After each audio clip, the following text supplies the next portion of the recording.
Hey, hey, hey, what's up, everybody? You are live on Shally's Alley. It is April 11th, and we are here today with a repeat offender. Couldn't get enough of Shally's Alley last time when we were, all kind of bumbling about blindly in the dark alley. And so she decided to come back and accepted my invite to return.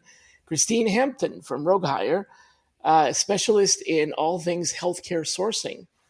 And Christine was just telling me she's built a lot of the sourcing teams in healthcare at hundreds of organizations. So, I was really curious to start asking her some questions, and then she turned the tables on me. Yeah. So, okay, but we correct it. I've helped build, right? Everybody's got a leader on site that's building these sourcing teams and taking all the gruff. We just here at Rogue Hire, we just like to stand beside them. But yeah, I will tell you, Shally, you're the OG, and you have thankfully given us all a platform.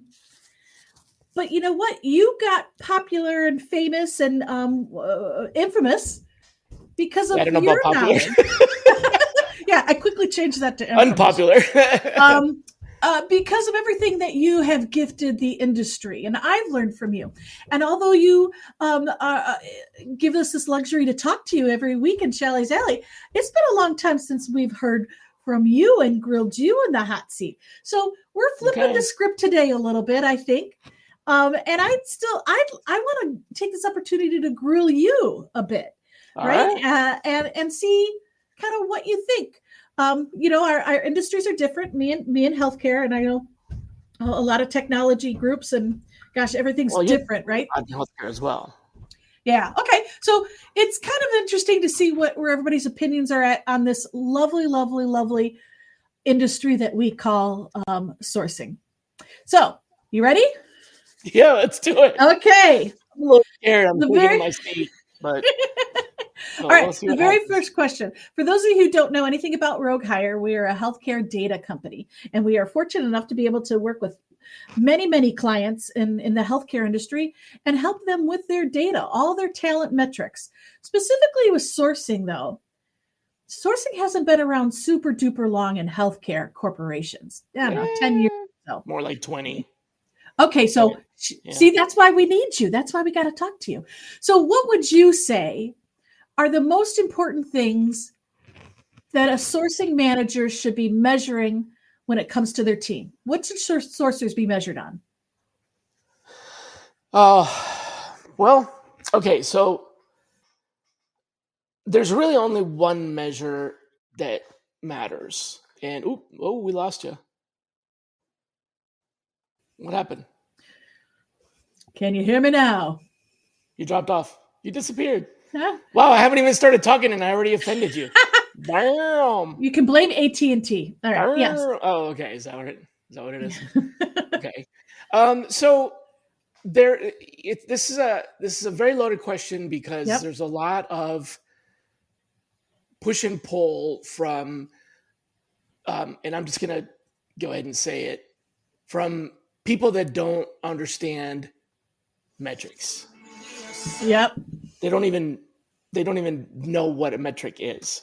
Preach. And they're they're employing metrics and they're leading teams and measuring teams. But so I think that I want to just kind of preface this by saying that there's a very big difference between measures and metrics. A measure is a number that you get from a measurement. And I know that sounds almost like ridiculously basic and, derivative, but it's the problem that a lot of folks just don't get, even in higher levels of leadership in our industry. We have an unstable connection here. You dropped again. Every time it says I go away, I'm still here. I still hear you. So if it happens again, just keep talking because I see and hear you. Keep bringing you back on? Yeah. Okay. All right. Yeah. No problem. So as I was saying, measures are numbers that are derived from a measurement. So for example, what is a measure? Time, distance, speed, length, height, right? Those are measures. How tall are you is a measure.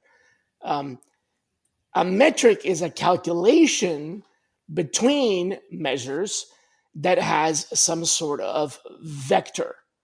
So it has directionality or it has a percentage of completion. So I'm just going to be very clear here and say number of hires is a measure. It is not a metric. So far, I'm with you. I would It is a agree. measure. So if you said, how tall are you? And I said, I'm 6 feet, that is a measurement. It does not tell you if I'm growing, shrinking, or whatever. And it is a absolutely worthless, ridiculous measure for anything that is trying to predict outcomes. If you want to predict an outcome, which is the only reason you want to measure this stuff, is to be able to determine, do we need more people? Do we need to speed up, slow down, spend more money? Where are we going? I mean, you're steering this vehicle that you call sourcing, and you need to know where to go. That's why you're measuring it. So if you're not measuring a vector of some sort, then so for example, how fast are you going? Well, I'm going 55 miles an hour. Great. Are you in a 25 mile an hour zone? Or are you in a 75 mile an hour zone? Are you above the speed limit, below the speed limit, right? And are you accelerating or 80s? Are you right now 55 miles an hour? Or are you going to continue remaining in 55 miles an hour for the foreseeable future, right? So these are all metrics that come from the measure of speed. You measure the speed, but it's not a metric. You measure the number of hires, but it is absolutely not a metric, and it is completely and utterly worthless as a measurement and a metric, because it isn't a metric, in sourcing. It is worthless. It is worth zero. If you told me, and Christine, you know this really well. I mean, I was in the healthcare sector, and I've been doing a lot of work with companies over the last 30 years in different industries. If I was to ask you, what is a typical number of hires for a recruiter in healthcare, you would say what? For a recruiter, probably a month, 15 to 25. No, a year. Sorry, good question. Oh, a year, like 250. Yeah. So if I 250? Yeah. if I said my clients expect their recruiters to make 300 hires a year, you would say, oh, that's a little aggressive, but it's on track, right? Right? Right. Yeah. Guess what? If you're in a technology company and you go to them and you say, you're supposed to make 300 hires a year, they will evaporate. There's no way they can do that. They'll just combust in place, like just sublimate in their, poof. Talk about mind blown. They'll be like, no, poof, just gone. So there's a huge difference between 300 hires a year in healthcare and 300 hires a year in, let's say, computer software, or in, let's see, the highest levels of research, where you're doing, working with people that are postdocs that have such a distinct specialty that there's only 7 of them in the world. Yes. How in the hell are you going to make 300 hires in that space, right? Mm-hmm. And you don't know retail, and you don't know the financial industry and banking sector. In both of those, if you said 300 hires a year, they would laugh you out the door. They'd be like, you're slow, because they'll make 1,000 hires a year. They will place the same position 3 times a year. That same job opening will be filled 3 or 4 times a year, and that's normal. That's not high turnover. That is normal. Bank tellers, cashiers, okay? So it really is absolutely worthless. Now that I've told you what is the absolute worthless measure, then let's talk about what really works. If you want to track an objective, which is, are we hiring the people we need to achieve whatever outcome our CEO or our board of directors has given us as a strategy? We as an organization have a leader, and whatever the leadership team has determined that we are going to grow, expand, launch a new product, increase sales, increase customer service, whatever that is. It doesn't matter what that is. We have to fulfill that from the point of view of identifying the natural resources needed for those positions. That's why I called this industry sourcing 30 years ago. Actually, I called it cyber sleuthing 30 years ago, but 28 years ago, I realized that was a bad word in some places. So I changed it to sourcing, because sourcing is the same in industry, which is procurement of the raw materials, sourcing of the raw materials required, okay, to make a hire. So if you want to increase sales, you got to hire salespeople, or maybe not. I mean, if you can increase sales without hiring salespeople, great, you don't need us. But if you need to hire salespeople, you need us. And it's not going to matter if we make one hire or 1,000 hires. It won't make a difference whether it's 1 or 1,000. It makes zero difference. It's got to be the right one or the right 1,000. It can't be just a number. It's insane to measure that. If you want to measure the outcome, are we meeting 100% of our sales objective? And if not, we need to hire people to meet that objective. And our metric becomes the percentage. Get ready to turn up the volume on your HR game. I'm Jay Arnold, former musician turned HR leader and host of Backstage Pass, the HR Rockstar. Each episode pulls back the curtain on key HR topics, from leadership lessons and bold career pivots to the latest in HR tech and talent strategies, featuring the rock stars within their industries. If you're ready to shake up the status quo and amplify your impact, this is your all-access pass. You can catch the show on the Work Defined Podcast Network and wherever you listen to podcasts. Subscribe now and let's rock the future of work together.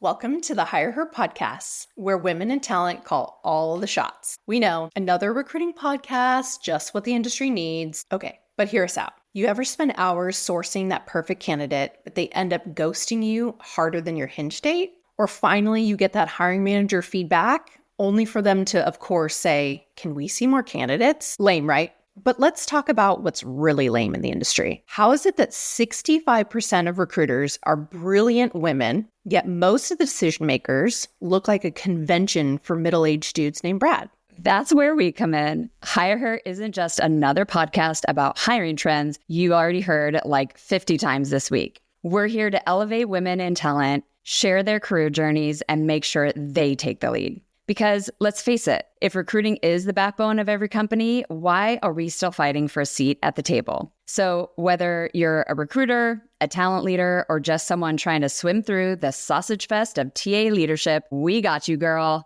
Welcome to Hire Her, the recruiting podcast where women's voices aren't just heard, but they're leading the conversation. So subscribe now, because middle management Brad sure as hell isn't going to do it for you. Of roles that are filled because of our effort. That's how you measure the outcome. So let me put this into perspective of a car.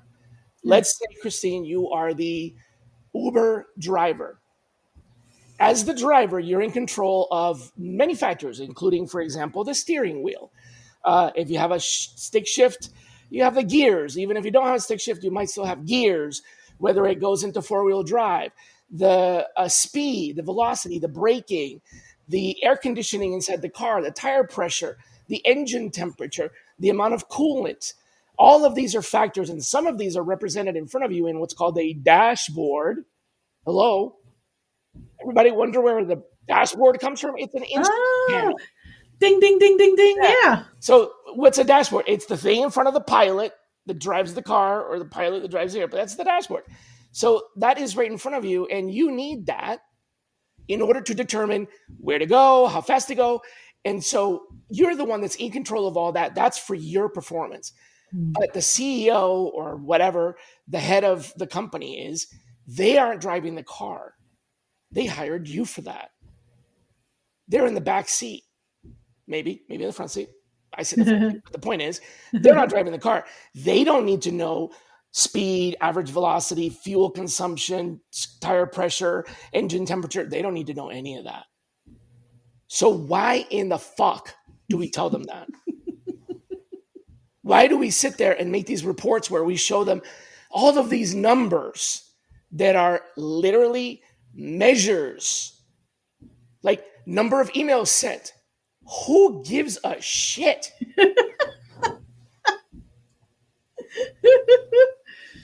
Reply rate. Okay, now we're getting into something that's kind of qualitative. But anyways, so back to the objective. What metric, which is a combination of a measurement and some sort of calculation, which could be percentage completion, a direction. You're the CEO and I'm the chauffeur. You want to know, when are we going to get there? Are we going to get there on time, or are we behind? In fact, you might not even want to know if we're going to get there on time or not. You're expecting to get there on time, so you just want to know, when are we going to get there? It's up to you to determine, do I need to go faster? Do I need to go slower? Do I need to put more fuel in? Do I need to change to another vehicle? Is this the appropriate form of transportation? The CEO doesn't even care if you're driving a flying car or a submarine, as long as they get to where they want to go. That's their job, is to take the company where the company wants to go. So how do we measure that outcome? The first thing you have to ask yourself is, what are you trying to accomplish?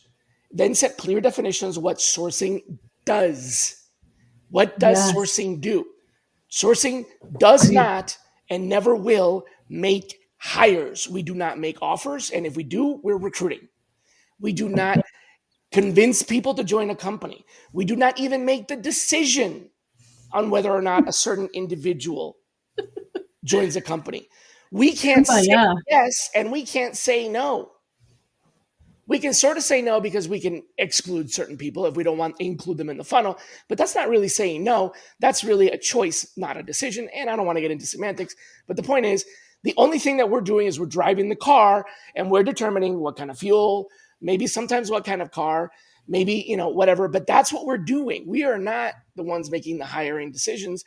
And so why are we being measured on the tire pressure? Why are you measuring your sourcers based on the type of fuel they use and the engine temperature of their car? Do you even know what an appropriate engine temperature is? For what car? Every car has a different engine temperature. Do you see what I'm saying? Every company has a different industry. Number of hires is absolutely ridiculous. So what does sourcing do? Sourcing does 5 principal things. Number 1, and most importantly, which also happens to coincide with recruiting. This is where sourcing and recruiting are twins. Sourcing and recruiting's both number 1, singular, top of the line, nobody can disagree with this, is we provide decision support. That's all we do. We help the decision maker, hiring manager, right, make a decision. How do we do that? By providing them options. Would agree with it. Yeah. We give them options. They make a decision. We don't make the decision. We give them options. We support their decision making. We may inform their decision making. We may advise, but we do not make the decision. All that informing and advising, we are the consigliere to the mafioso. We are not the mafioso. We are the advisors, talent advisors. All of these words start making sense, don't they? Right? Yeah. Talent advisor. Okay. Second thing is we increase the capabilities of the recruitment process. Whatever environment you're in, if you have no sourcers, then sourcing increases the recruiter's capability. Can't disagree with that. Right. Irrefutable. If you don't have a dedicated sourcing team. Now, if you have a sourcing team, great. Then the sourcing team enhances the capabilities of the recruiting. Why? Because the sourcing team doesn't act independent of the recruiting. If your sourcers are acting independent of recruiters, they're recruiters. Newsflash. Mm-hmm. If your sourcers are doing everything a recruiter does, then they're a recruiter. If your recruiters aren't doing any recruiting, they're not recruiters. So if your sourcers are doing the recruiting and your recruiters are doing client management, they're not recruiters, they're project managers. But whatever, semantics again. So we increase the capabilities of the recruitment process. 3, we improve the overall quality of talent in the organization. How do we do that? We do that because we find candidates that are better suited to the jobs than, generally speaking, not trying to offend anybody, generally speaking, we find candidates that are better suited to the job than those that apply. Yep, I agree. Absolutely. They're very well suited. But the reality is that every candidate that applies is not well suited to the job. And every candidate that we source may not be well suited to the job, but by and large, the majority, we're getting to the metric, and believe me, we'll get there. But my opinion is that there's a certain percentage at which your tank is full, but not too full, that makes it possible for you to run lean, but doesn't make you hungry or fat. And that's the percentage that we're going to get to in a minute. However, back to my point is we improve the overall quality by giving the hiring managers a slightly better choice in that decision support. If all they have is applicants, then they are limited to only what's available, not what's best. If they have what's available and what's best, recruiting and sourcing, inbound and outbound together, then we're giving them an appropriate choice and we're providing that decision support and we're improving the overall quality of talent. So sourcing supports decision-making, increases the capabilities of recruitment, and improves the overall quality of the talent organization. Those three things are law. They are absolutely indisputable, right? Agree. Completely agree. Yeah. A little bit more tenuous. We do have some disagreement on that. And that is the fourth one is we link recruiting to corporate strategy because recruiting is not linked to corporate strategy. Let me tell you why. If you have to educate your CEO, you have to educate your CTO and your CFO about what the value of sourcing is, then they don't understand recruiting. Just like they wouldn't understand manufacturing if you had to explain to them what supply chain does. Right. I'm sorry, but if your CEO doesn't understand supply chain and demand and supply and demand, then how are they a CEO? And guess what? Talent supply, talent demand. Now you see where talent advisors get talent supply and talent demand. It's all coming together, isn't it? It is. Right. So some people might debate that sourcing doesn't link recruiting to corporate strategy. And here's why, because they think that recruiting is strategic. It's not. Guess what happens when you turn recruiting off? You stop hiring. But when you turn sourcing off, a majority of their work continues for quite some time. It does peter down and it does sort of fizzle away, but sourcing is a discrete capital investment. That means that what you do in sourcing, the money that you invest in sourcing, it takes a while for it to pay you back, and then it pays you back for much longer than the $20 that you spent on a Google ad. That's a flash in the pan. You spend $1 million on Google ads, you get some hires. Stop spending on Google ads, you stop getting hires. Mm-hmm. You hire a recruiter, you make some hires. You fire the recruiter, you don't make some hires. You are all putting it together because even the word talent sourcer is taken from supply chain. That's where I invented it from. Yeah, I invented that. Yeah. And yeah, I'm going to take credit for that because a lot of people don't give me credit for that. Yeah. Okay. That was sourcing. That was what people didn't know what to call this thing. When I first stepped out of the staffing industry, where I was breaking every company record this organization ever had. A very good organization, 32 branches. I broke every record that they had. And when I stepped out of that industry, it was because I knew that I was doing something that everybody else wasn't doing and I wanted to sell it. Yeah. And people were coming to me asking to buy it. They wanted to buy what I had to sell. But this was a long time ago. This was 1997, 1998, 1999. Back then, I still called it cyber sleuthing because there wasn't a name for it. Okay. It didn't exist. People would laugh when I told them that all I did was find candidates. Isn't that the recruiter's job? Yeah, basically. But guess what? They're not doing it. Because when I was in the staffing firm, what differentiated me from everybody else was I was doing the thing that they weren't doing. And I was doing that because they weren't doing it. And so it had to get done.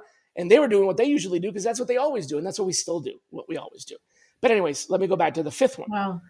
Facilitate the sharing of top talent across all of the organization. And that is where a lot of these organizations that say they do sourcing fail. But by the way, sometimes sourcing fails at the very, very, very top, which means they don't treat sourcing as a decision support tool. They treat it as like placing an ad. I pay for sourcing, I get a hire. If that's what you think you're doing, stop and fire your entire sourcing team today. Yes. Because you're not employing the sourcing team for anything worthwhile. You might as well spend that money on Google ads and you will get way better results.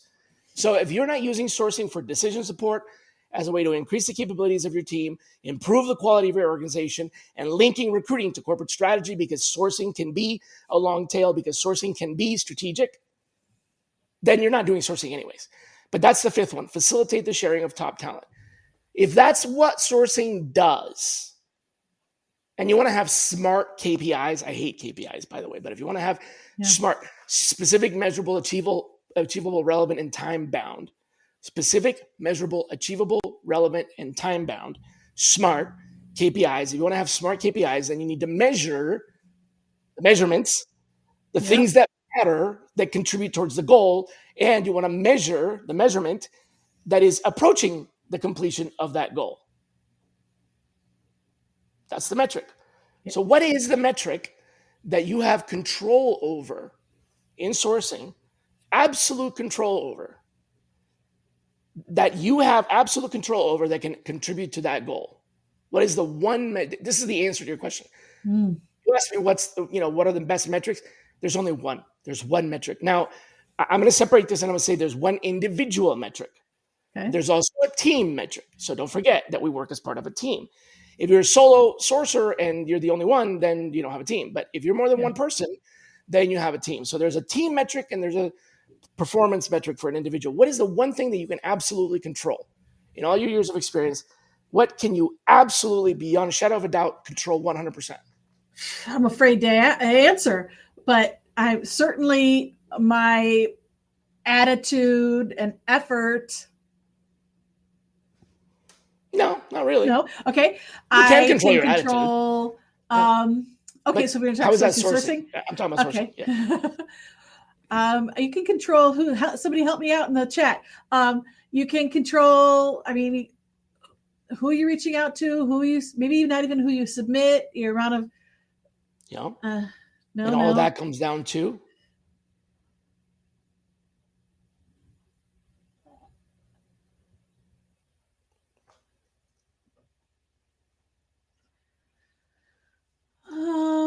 It's throughput. It's throughput. It's not your activities. It's not how many hires you make. You can't control that. You can control how many people you reach out to, but does that contribute to the goal? Again, it's the bottom line here is everything that you do can be measured in the dashboard. Your speed, your engine temperature, your direction, all that stuff, right? But the one thing that you can absolutely control that directly controls the outcome has nothing to do with your activities. You can definitely control your activities, but it doesn't result in the outcome. Let me explain why activities are actually not a metric. Activity is a measure. It's how many emails did you send? Hey, man, I could have sent 10 million emails. Does that make me the best sourcer in the world? Nope. I could have made 1 trillion phone calls today. Did that make me a better sourcer? Nope. It's that one call that matters. Yeah. So it's not your activity. Never report on activities to people that are above the manager level. Directors don't need to see activities and above. They don't need to see. They're paying you for that, or they're paying a manager to measure that for you if you're the individual. So it's the throughput. That is the quantitative and qualitative combined measure that is the only measure that matters at all in that big objective, which is, are we there yet? So you're the driver, the leadership is in the back seat, and they want to know, are we going to achieve let's just use sales. Are we going to achieve our sales target this year? Yes or no? If yes, and you contributed to that, then measure that. How did you contribute to that? And you contributed to that through the percentage of people that you submitted that were accepted and interviewed. So basically, it's the sourced to interview throughput ratio. That's the magic. Sourced to interview. Yeah. How many people did I source that made it to interview? You can't control after the interview. You can't control offer. You may, but the reality is that we really don't. You can't control background checks. You can't even control sourcing necessarily, because you can only source what exists. If it doesn't exist, you can't source it. So you can't control the supply, you can't control the demand, but you can control what happens in the middle, which is the percentage of people that you found that got interviewed. Absolutely. Yep. That's it. We do like a submit to interview ratio, a pre-screen to interview ratio. Take engagement to accepted is a component of that, right? If you really want to break it down and you want to have, I recommend never to go beyond 5 metrics unless you've managed those 5 metrics and you know exactly what they are. If you have more than 5 metrics, you're over measuring. It's like if you're driving a car, you have a lot of information around you, but there's only 5 metrics that you're really watching, right? One of them is the speed, another one is the direction. You get where I'm going? Yep. Yeah. So what are the 5 metrics in our space? Take rate is definitely one of them. It's a submittal to accept, because it shows the quality in the middle of the process where we're finding people and the recruiters are accepting our candidates, the hiring managers are accepting our candidates. But really, it's the interview that matters. So recruiters can accept every one of your candidates, but nobody gets interviewed. That's still a flop, right? Yeah. And this is where I come in with my not so, let's just say it's a little bit controversial. I'm a member, lots of folks have heard me say this, I'm a member of the Full Plate Club, where I grew up and the culture where I grew up, if I ate all of the food on my plate, more would appear on the plate. So if I cleared my plate, that wasn't a sign. It may be in other cultures, but not in mine. If you clear your plate, you're done. No, not in my culture. If you clear your plate, you're hungry. They would slap on more food on that plate. Oh, my house too, yeah. Leave a little bit of food, not a lot, because if you left a lot, then what's the matter? You didn't like it? You didn't like the food, right? So you can't leave a lot. You've got to eat almost all of it and leave a little bit, and then, okay, I'm full. I'm really full. I subscribe to the full plate club, so I believe if hiring managers are full, there's a small percentage of the candidates that they don't accept. But if they're accepting every candidate you're giving them, they're starved. So that's not good. And if they're not accepting any of the candidates you're giving them, then they're not hungry. So, I want a 75% or 80% empty plate.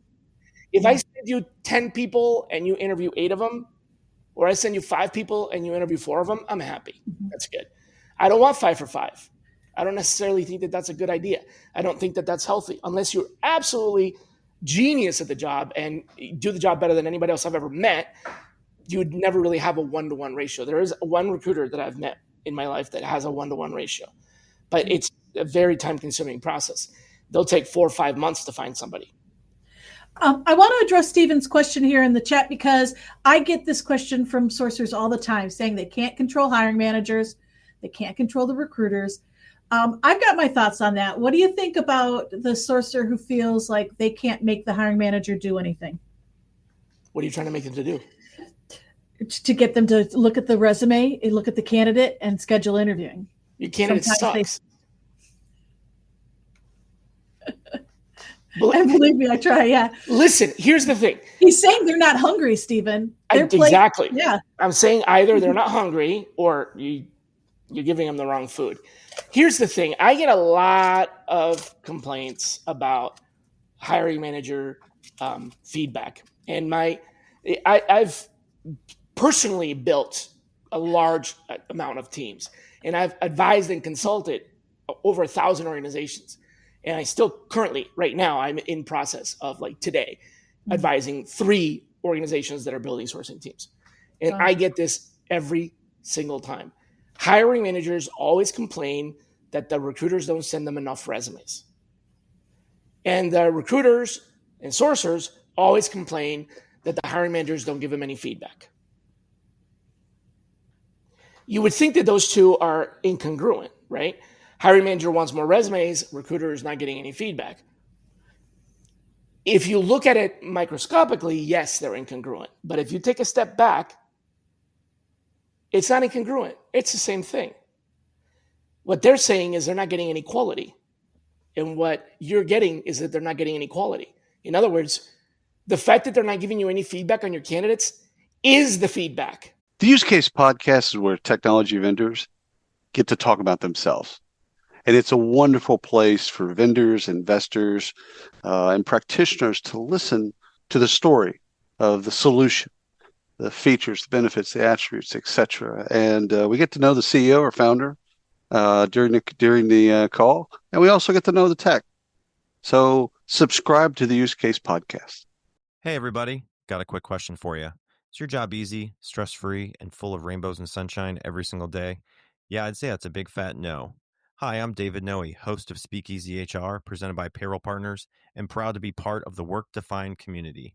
Take a step down into my Speakeasy live on LinkedIn and YouTube, where we tackle HR and business challenges through raw, uncut, unfiltered conversations. This is HR like you've never heard it before. Bold, real, and full of practical takeaways.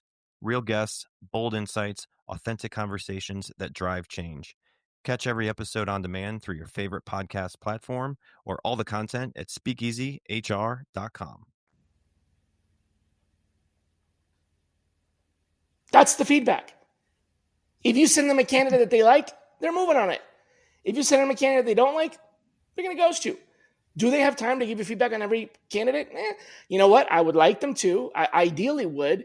And I think the problem that you're facing is that they're saying, these recruiters and sources are saying, I would like to know how I'm doing. It's not that they want the hiring manager to look at the candidate. It's not that you're forcing the hiring manager to look at the candidate.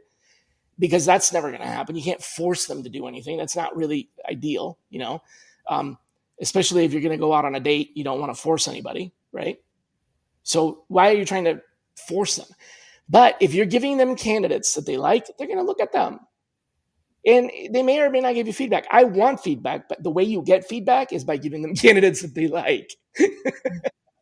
Well, and Stephen, I experienced some of that too when they're just not moving fast enough. And that's kind of a universal problem. But they are teaching, I say this all the time for anybody who know me on here. This is my one quote from Oprah that I always say. Oprah says, you teach people how to treat you. And we got to be teaching these hiring managers that if you don't move on this candidate, I'm going off. I'm moving through. Yep. Sure. I'm moving through to the next one. And then when your plate is empty, they will come for you. Right. And what you do is you document it. You keep track of every person that you sent that they didn't respond to. And, when they come back and say, I'm hungry, you don't feed me, you can say, well, here are all the dishes that I've served to you. And they'll say, oh, I want that one. And you'll say, I'm sorry, that one already went bad because we left it out too long. Yes, Jen. Yep. Jen, the difference between active and passive candidates, right? You send over a passive candidate. What's the first thing they do? So why did you apply? Right. Yeah. So that's offensive to somebody who you reached out to me. Yeah. Yeah. But there's a question about the team metrics. Yes. Okay. So with team metrics, you have objective and you have subjective. What you would want to measure as the one true metric is an incremental increase in velocity relative to similar roles. And that's not speed to hire. That's an incremental increase in velocity. In other words, you're looking for improvement. Is the team overall improving velocity relative to similar roles or not? Sometimes they are, sometimes they're not. And in this case, this is the foot on the gas. So if you got your foot on the gas, do you need to push it harder or do you need to let up a little bit? Because there is such a thing as too fast. If your team is operating too fast, then hiring managers are not able to respond, right? You have, and this I've run into this when I have turned around a recruiting organization because the hiring managers weren't getting enough people and now they're getting too many people. It has literally gotten to the point where they have too many interviews and they can't do their job because they're interviewing too many people. Then you have to let off the gas. So it is a constant. You don't want to always increase velocity until you reach the speed of light. You want to increase velocity until the hiring managers are full. And then you back off a little bit and then you stay at that 75% range, right? That's the ideal situation. But it's that overall improvement, or I shouldn't say increase. Let's say the increase or decrease in velocity relative to similar roles as observed by that goal. So if you're going to meet the goal this year, then you want the team to increase the velocity and get to there quicker. And if you're over clocking or whatever, you want to slow down, pay attention to something else. But that's the team measurement. I would say that with a team, you also want to look at holistically, and this is a larger team, not a team of two, but a team of more than 5. You want to start looking at holistically utilization of channels. And that's because you don't want everybody fishing in the same pond within your own organization. That's right. Yeah. We're already fishing in the same pond as everybody else. But within your team, you should have some diversity in utilization of channels and technology and methodologies. And so that's the other thing is that, you should improve that. But really that adds to that velocity as well. So I'm looking at that basically being an improvement for the same role or very similar roles. You don't want to measure nurses hiring versus software engineer hiring the same way, basically. But yeah. All right. Well, that was a excellent answer and an education that the entire occupation needed. So excellent on that. So a little round of applause there. Do I pass? Yeah. So far you get the job. Yeah. All right. So here's a question. Is AI helping or ruining recruiting or sourcing? Is AI helping or ruining sourcing? Sourcing. It is absolutely 100% fundamentally helping sourcing. It is a really valuable tool. Just like I used to do sourcing before the internet. And I still do sourcing now after the internet. And the internet didn't get rid of me. Many folks probably on this call, I'm definitely dating myself a little bit here. Many folks on this call probably don't remember when the Online Career Center, OCC, I do. was OCC. around. Yeah. Bet. And what did they become? What did OCC become? Headhunter. Monster. Oh, yes. Yeah. Was it Headhunter first? All right. Well, Headhunter was first. Yeah. So Online Career Center and Headhunter.net, they were contemporaries to a certain degree. A little bit of overlap there. But yeah, Headhunter had the big brand and Monster became the big brand when it switched back. The whole point is, you are old, dude. Both of them? Yeah, thanks. Both of them said that they were going to eliminate sourcing. Mm. That was 20 years ago. I'm still here. Yeah. And by the way, there's 1.1 million sourcers in the world. 1.1 million. And so I don't think it's been eliminated. AI has the same effect that the internet does. The internet helped us find people faster and got us to conversations faster. With the internet, we were able to make a call that was warmer instead of cold. The cold call really kind of disappeared somewhere around that time period in the late 90s, early 2000s. People still call it cold calling, but it really isn't cold calling because you've warmed up the call with texting or emailing or whatever. So there's been some prelude to that. Most of the time, calling the first time and never doing anything else, just cold calling, it just literally ends up in voicemail. It's unusual for people to pick up the phone on the first call. It happens, but it's unusual. But if you email or text and then call, it's a lot more likely they'll answer. And even today, there's a lot of organizations where recruiters don't even pick up the phone. I've met some recruiters and some sourcers that don't even know what a phone is. I show them a picture of a phone and they don't know what it is. Wow. And I'm not talking about an iPhone. I'm talking about hello? I've forgotten how to use it, but I know what it is. Yeah. I don't know if you've ever seen this experiment where they have a video of a bunch of teens sitting around a table, and on the table they have an old-fashioned rotary phone, right? And the challenge was, okay, the first one to successfully place a call wins a pizza. Right? The first one to make the call gets a pizza. And they are all trying different things to make it work, but all of them are doing the same thing, right? They're all dialing the number first, then picking up the receiver. You remember that? You got the tone and then dialed the number. Yes.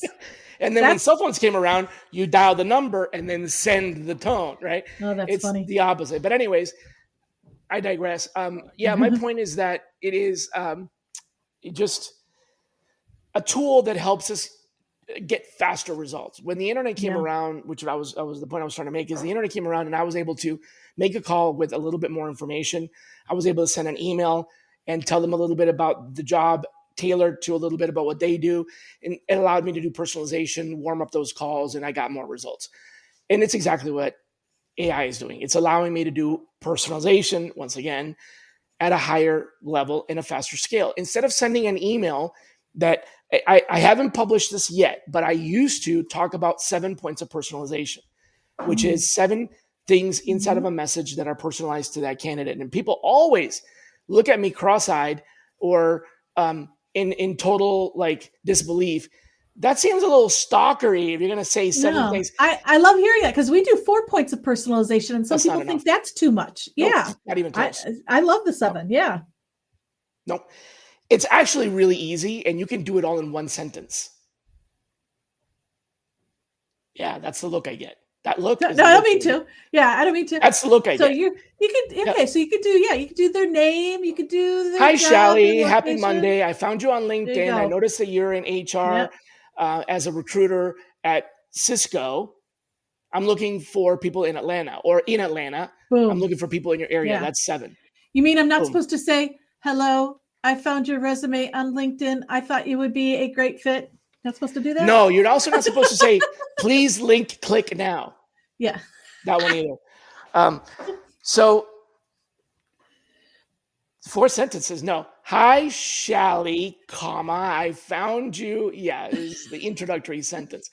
But I'm not going to debate whether it's 3 or 4 or 5. The point is I used to do that. I don't anymore. Why? Because of Steve's ready for a fight. That's what's changed. So I used to have those data points. I used to have job title, function, location, title, company in my database in order to do merges so that the merge fields included that personalization so it came across more personalized. And the big part that people forget about with personalization is you can send out all these personalized messages, but when they reply, you got to respond. That's the other part of personalization, right? If you send them a message that's personalized and they reply within 5 minutes and it takes you 3 days to reply, you totally lost it. Yeah. But I like your ad, though, of even noting the day. Yeah. Noting the day shows people that you're a real live person talking to you directly. Yeah. Today. Yeah. We're just messing with you. you. They get it tomorrow. I mean, they see it tomorrow, but they know I sent it yesterday. It's today. Yeah. And it's not today. It's the name of the day, right? But anyways, so what's changed is that with AI now, I have the ability to rewrite each message using my voice. So I've trained the robot to understand my tone, my voice, my style.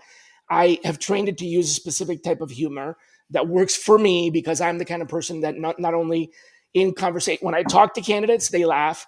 And when, I'm talking to people in an audience, they laugh. So whether I'm funny or not is a different story, but I use humor.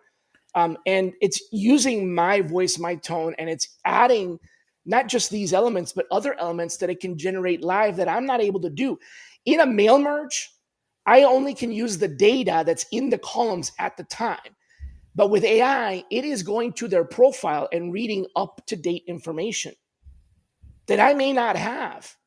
That robot is capable of browsing that file and looking for an update to use updated information.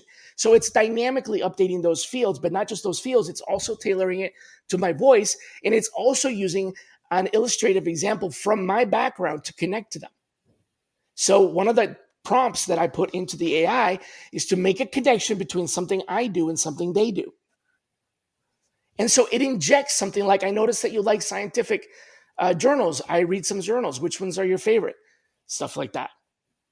You could personalize that with a column in MailMerge, but it's a little bit more challenging. And it's also a lot more challenging when you look at the freshness of the data. For example, I noticed that you went to JavaCon 2003 and it's 2025. And they're like, really? You just noticed that I went to JavaCon 18 years ago? Yeah, I can bet. Well, AI lets us do that, but it's a lot more than that. It's also a lot more about I just actually posted a brief posting about this on LinkedIn because I think it's kind of, I hear a lot when I'm presenting, I hear a lot of people are still skeptical about AI. They're worried, they're concerned, they're skeptical, they don't trust it. That's why I ask. Yep. Yeah. And so I posted this because I thought it was, pretty timely. If you're suspicious about ChatGPT, Copilot, Gemini, Claude, here's what it's really, really good for that you can do right now today for free with zero risk. There is no risk in you doing this. You can use this AI to learn and answer questions. You can use it to plan, write, and edit. You can use it to generate ideas, make recommendations, and brainstorm. And you can use it for language assistant, translation, etc. So those are things that you are asking AI to do for you. You're not providing AI with any information that it's going to use against you when the robots take over. You're asking for it to give you answers to questions about science, technology. What does this person do? So one of the things that I like to do is I put the resume in there and I ask the AI to explain this resume to me in terms of the rec. And it knows what the rec is because I load the rec to it and I say, this is rec number 7, right? And then I give the prompt, rate this resume and explain it to me in terms of rec number 7. And then it tells me what the resume is doing. It analyzes the resume. And it's good at that because it's good at analyzing large amounts of information. Do not provide candidate information, just the resume, not the email address and all the other stuff. Just the body of experience, right? But even if you don't want to do that, you can still ask, explain to me what is the difference between a MIG and a WIG melder, whatever that welder, MIG and TIG. Sorry, yeah. Explain the difference between MIG and TIG welding. And it'll give it to you in a sentence, Yeah. So that kind of stuff, writing emails, drafting emails, improving your content. But I will warn you, competitive first intelligence. Of all, you always have to scrutinize what it comes back with. Always scrutinize. And number 2, never do both, the beginning and the end. Start with AI for brainstorming and idea generation and then finish it yourself. Or do the idea generation and write most of it and then have AI polish it. but never have AI start the idea and polish it at the same time, because that's how you end up with bland, generic things that are literally like you could detect that they're an AI immediately. So it's helpful for a lot of things. It's helpful in speeding up my process. That's really what it's good for right now. Will it do more? Yeah. There's a lot of talk about agentic AI. I have not seen that yet.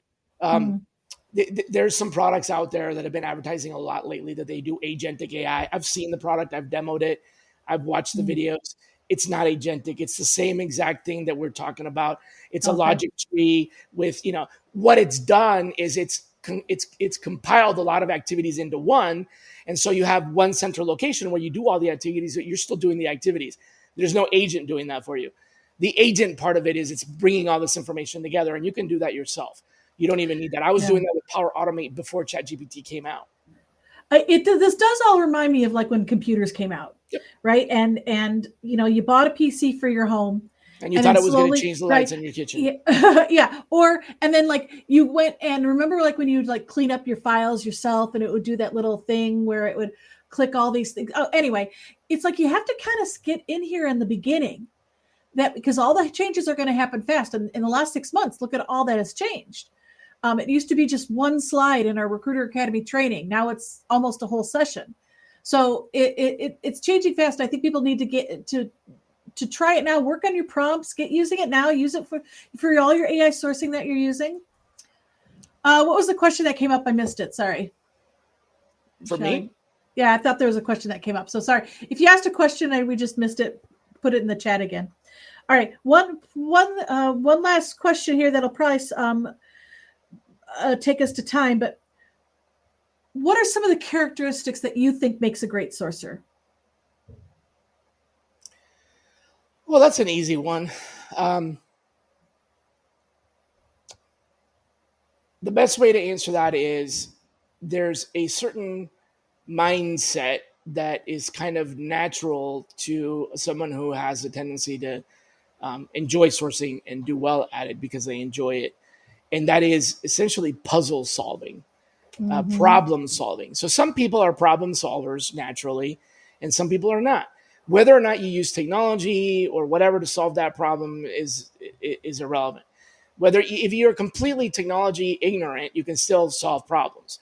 So it's that problem solving mindset. Some people don't want to tackle the problems. They want to just do the thing that they know how to do, that they know works. Other people run away from problems. But sourcers will run towards problems. The best thing you can do to keep a sourcer up all night is give them a problem they can't solve. So I think it's that particular thing, which you might say includes curiosity. Sure, it includes curiosity, because in order to solve the problem, you might have to employ curiosity. But really, it's about solving the problem. It's not about endless curiosity, because if it were, sourcers would be, constantly browsing new information, new. And that's not exactly what we do. We are curious. We also are very tenacious. So I think that's another part of the problem solving. And that comes into the fold because we don't give up when we don't find an answer. I know that's a double negative. I get it. English is definitely my second language. But what I'm trying to say is if we can't solve the problem, that isn't the end. We continue going. And so that's tenacity, but it's, again, driven by that problem solving. So I think problem solving is the big one. Whether or not you're a technologist doesn't really matter. There's some great sources out there that use a phone, and that's all they use. Yep. They use a phone, and then they have a crayon and a piece of paper. They'll write with anything anywhere. They'll work out of a cafe with a pencil and a napkin. It doesn't matter. And so then there's others that are extremely technical and know how to write code. You don't have to be either one of them. You can be a combination of both or neither. And so it's not that. It's really just not taking no for an answer, but in a different way than recruiters don't take no for an answer. Recruiters with tenacity are good at persuasion, negotiation, making offers, managing expectations, working with hiring managers and candidates. Sourcers are not taking no for an answer from the problem. They're saying there's got to be an answer. This has to be out there somewhere. There's got to be a way. And so it's the constant, continuous what if, that experimentation that differentiates a sourcer from a recruiter. Recruiters are systems thinking. Systems thinking means they follow a process. There are laws, there are rules around recruitment that you have to follow. There are steps that you have to follow. There's an order to things. And this is a system. A system is any collection of tasks. System doesn't necessarily mean software or technology. A system for gaining muscle mass is, going to the gym or whatever. That's a system. It's not technology. So recruiters are systems thinkers. They have to follow recipes because that's how things get done. You've got to find the candidate. You've got to put them, interview them, present them to the manager. These are things that they have to do. Sourcers, by definition, cannot be systems thinkers because when things don't work, when the system doesn't work, sourcing starts.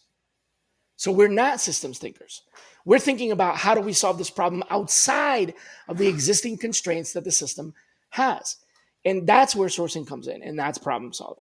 Hey, this is William Tincup, and you should know about the You Should Know podcast. It's a topical, fun podcast with Ryan, myself, and a guest, or guests, plural sometimes, and we tackle the most timely topics of the day. Give it a look, give it a listen, and subscribe. Thanks. Hey, it's Libby DeLucian. If you're sick of business advice that sounds cute, but doesn't actually move the needle forward, this one's for you. The Libby DeLucian podcast is where we go one layer deep. No gurus, no glitter, just straight up unfiltered talk about scaling a business, running a household, and holding on to your sanity in the middle of the chaos. If you're the bottleneck in your business or in your own life, I'll show you how to fix it. Simple, tactical, and one layer deep every time. Let's go. Visit libbyd.com and check out our podcast today. So can a recruiter ever become a good sourcer? Absolutely. If they like solving problems and if they're okay with not systems thinking. Absolutely. Yeah. It is a hard transition. I always say that there's thinking about the, the rule. Right. Yeah. Somewhere around 6 weeks into sourcing from a recruiter turned sourcer, they realize something clicks inside their brain and they realize, I got to think differently about this. It's different. Right. Yeah. It's very different. Yeah. And if they don't, then they're still a recruiter. As the opposite is also true. Can a sourcer become a recruiter?